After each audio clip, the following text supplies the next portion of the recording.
Hello students, today we are going to understand the second part of 8th chapter, that is the world wars and India. Today we are going to understand this is the first part, that is First World War and India.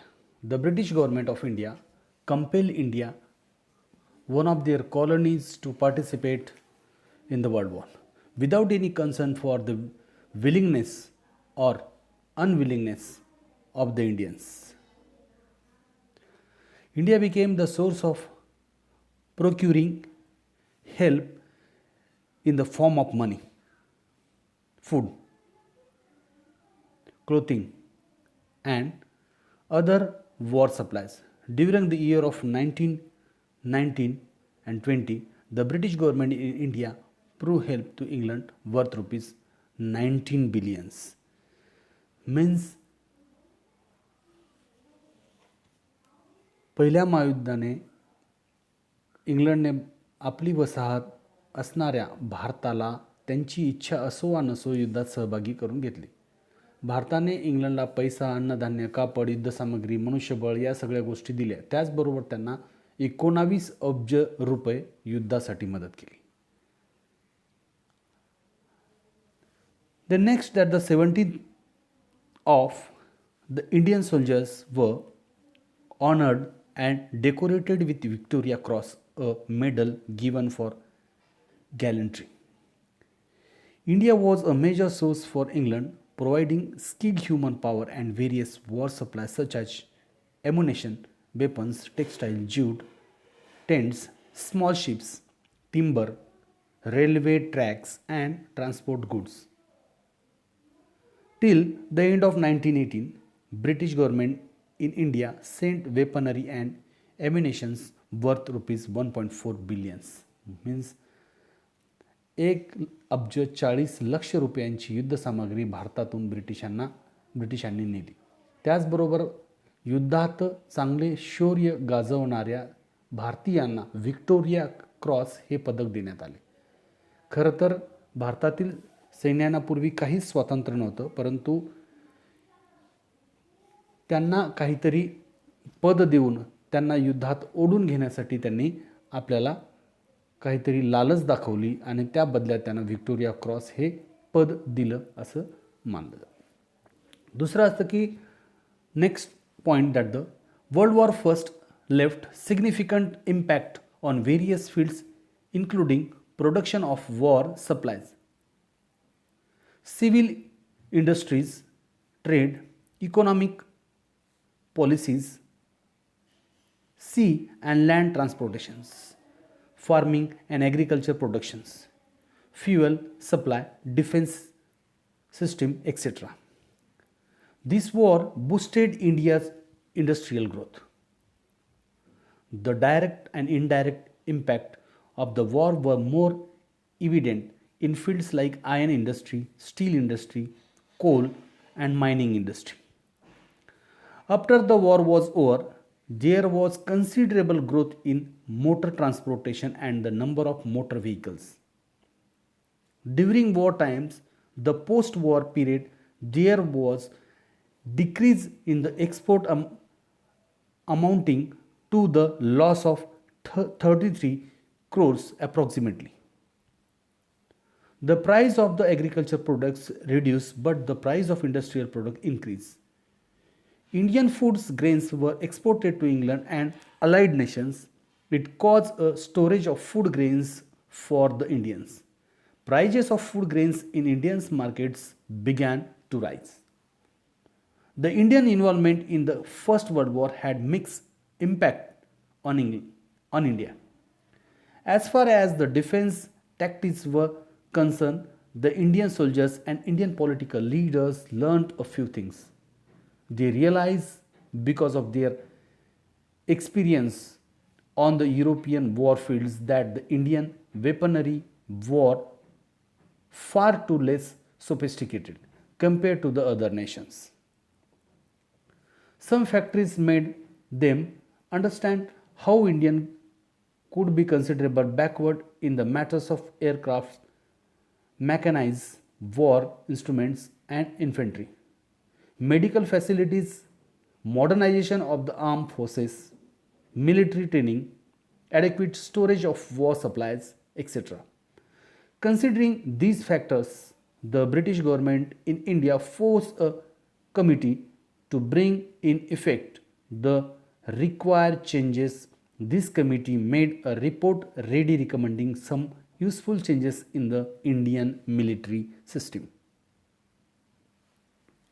In 1917, Governor General and Viceroy Lord Chelmsford and Edwin Samuel Montagu, means that the Montagu-Chelmsford Pact, the Secretary of the State, together prepared a report on the administrative reforms needed in the British administration in India. Accordingly, apart from civil provisions, a few promises were made with regard to military organization in India. It was promised that Indian soldiers will be posted on various positions in the army without any concern for their race, caste, and religion. A proper ratios of Indian recruits will be maintained in the army. An academy in India will be established similar to Standards Academy in England. 10 seats in this academy will remain reserved for the young Indian candidates. Those who were trained in the military college at Indore would be given King's Commission. The cavalry will be reduced in its strength. The strength for the provincial military unit would be enhanced. In 1923, a new department for military supplies called Goods and Supplies was opened. Because of the war, the foundation of the Indian Air Force was widened. The Indian naval units proved their grit and bravery in the war at Persian Gulf. म्हणजेच या युद्धाचे पडसाद विविध क्षेत्रात उमटले, जसं की लष्करी युद्धसामग्रीचे उत्पादन असेल, नागरी उद्योगधंदे असेल, व्यापार असेल, आर्थिक धोरणे, सागरी वाहतूक, दळणवळण, शेती व अन्नधान्य उत्पादन, इंधन पुरवठा, संरक्षण व्यवस्था इत्यादी क्षेत्रात समावेश. या युद्धामुळे भारताच्या औद्योगिकीकरणास चालना मिळाली. त्यामुळे काय झालं, प्रत्यक्ष व अप्रत्यक्ष लोखंड, पोलाद, कोळसा, खाण उद्योगात दिसून येतो. पहिल्या महायुद्धानंतर भारतात मोटर वाहतूक व मोटर गाड्यांच्या संख्येत वाढ झाली. युद्धकाळ व युद्धानंतरच्या काळात भारतीय व्यापारात सुमारे 33 कोटी रुपयांची निर्यातीत घट आली. शेतीमालाला मंदी आली व उद्योग मालाच्या किमती वाढल्या. अन्नधान्याची निर्यात इंग्लंड मित्रराष्ट्रांना करण्यात येऊ लागल्यामुळे भारतात अन्नधान्यांचा तुटवडा भासू लागला व आपल्या भारतात बेकारीची परिस्थिती निर्माण झाली. त्याचबरोबर भारतात संमिश्र परिणाम झालेले आपल्याला दिसून येतात. आपली शस्त्रास्त्रे अन्य राष्ट्रांपेक्षा कमी दर्जाची आहेत हे लक्षात आले. विमाने, अप्रगत यांत्रिक साधने व तोफखाना, अपुऱ्या वैद्यकीय सुविधा, सैन्यांच्या आधुनिकीकरणाकडे दुर्लक्ष होतं आपलं. सैन्यांच्या शास्त्रशुद्ध प्रशिक्षणाकडे डोळे झाक होते. युद्धोपयोगी सामग्रीचे राखीव साठे नसणे यामुळे आपण किती मागे आहोत हे भारतीयांच्या लक्षात आले. या परिस्थितीत बदल घडवून आणण्यासाठी एक समिती नियुक्त केली गेली. त्या समितीचं नाव होतं मॉन्टेग्यू-चेम्सफर्ड समिती. मग मॉन्टेग्यू-चेम्सफर्ड समितीच्या नियंत्रणाखाली काही भारतात सुधारणा करण्यात आला. त्या लष्करी आधारात आहेत. त्यात सैन्यात जात, वंश याचा विचार न करता हिंदी सैनिकांना पदे देण्यात येतील असं सांगितलं गेलं. सैन्यात योग्य प्रमाणात हिंदी सैनिक भरती करण्यात येतील. इंग्लंडमधील सँडर्स अकादमीप्रमाणे हिंदुस्थानात एक अकादमी स्थापन येईल. त्याच्यात 10 जागा हिंदी तरुणांसाठी असतील. इंदोर येथील लष्करी महाविद्यालयातील शिक्षण घेतलेले काही विद्यार्थी असेल त्यांना किंग्स कमिशन देण्यात येईल. घोडदळ कपात करण्यात येईल. प्रादेशिक सेना अधिक सुसज्ज करण्यात येईल. त्याचप्रमाणे कार्यवाही सुरू करण्यात येईल. 1921 मध्ये हिंदुस्थानात युद्धोपयोगी वस्तू व पुरवठा हे नवे खाते सुरू करण्यात आले आणि भारतीय वायुसेनेचा पाया विस्तृत करण्यास या महायुद्धाचा उपयोग झाला. हिंदी नौदलाने इराणच्या आखातात स्वतःचे कर्तृत्व दाखवणे हे किती उपयोगी आहे असं इथे दाखवलं गेलं. Lokmanya Tilak through his editorial published in the newspaper Kesari and through his speeches instead that the Indian Navy and Indian significant position in the world political scenario should be duly acknowledged and here should not be any discrimination while appointing Indian men on positions of authority. Lokmanya Tilak and other Indian leaders show a position approach in helping the British government during the First World War. They believe that the cooperation offered by the Indian people will be beneficial to them in future. We get to witness the far-sightedness of Lokmanya Tilak in his approach during war times. Means भारतातील काही नेत्यांना असं वाटलं की जर आपण ब्रिटिशांना राजकारणातील स्थानाला महत्त्व द्या, हिंदी लोकांना लष्करातील अधिकारपदे देताना भेदभाव करू नये अशी त्यांनी आग्रही मागणी केली. परंतु पहिल्या महायुद्धाच्या काळात ब्रिटिश सत्तेच्या युद्धकार्यात मदत करण्यासाठी टिळकांनी, गांधीजींनी, पंडित नेहरूंनी विधायक दृष्टी दाखवली. त्यामुळे पहिल्या महायुद्धात सहभागी होण्याचा फायदा आपल्याला भविष्यात मिळेल यावर त्यांचा विश्वास होता. यात त्यांची दूरदृष्टी लक्षात येते. त्याचबरोबर इंग्रजच्या साम्राज्यशाहीने सुरू झालेल्या युद्धात हिंदुस्थानाला युद्धात ओढण्यात आले म्हणून पंडित जवाहरलाल नेहरूंनी आपल्या कन्येला लिहिलेल्या पत्रामध्ये काही वर्णन केलेले आहेत. त्याचं आपल्याला भारताच्या इतिहासात परिणाम दिसतो. India was forced into the war started by the British imperial rule. Pandit Jawaharlal Nehru wrote about it in a letter written on his daughter Indira. He said, "This was not the war of India. India did neither have anything against Germany nor Turkey. However, India did not had any voice in this regard. India was a British colony. It could not but trial it master. India was extremely poor. There was no dearth of conditions willing to enter the army. About 11 lakhs of Hindi soldiers fought in this war. Hindi soldiers provided a considerable support to the British army. Besides, India also contributed 150 crores of rupees to the war expenses." म्हणजे भारताने ब्रिटिशांना मदत केली आणि ती मदत म्हणजेच काय, पैशांच्या स्वरूपात. जसं की 150 कोटी रुपये हिंदुस्थानातर्फे युद्धाला मदत म्हणून इंग्लंडला देण्यात आले. हिंदुस्थानात दारिद्र्य पसरले, सैन्य भरतीला अडचण निर्माण झाली.